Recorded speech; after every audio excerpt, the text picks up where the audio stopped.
hedder Stine. Jeg er selvstændig strikke- og hækledesigner og har i mange år designet for forskellige ugeblade og magasiner. Jeg har undervist på strikkefestivaler rundt om i landet og i aftenskoleregi og har udgivet bøger fra forlaget Olivia og Politiken. Nu vil jeg rigtig gerne lave min egen bog, og dertil har jeg brug for jeres hjælp.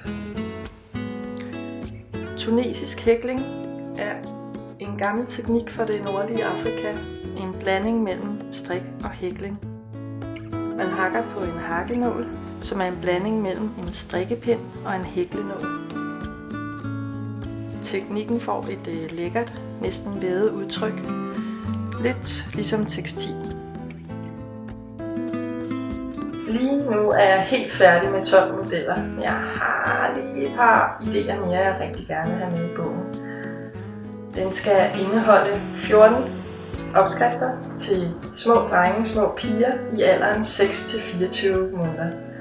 Modellerne kan enten gøres mere pige eller drenge, alt efter hvilken farve garn du vælger og hvilken knap du sætter i. Jeg har arbejdet med modellerne over længere tid, og det er min store drøm og håb, at I nu vil hjælpe mig videre med projektet.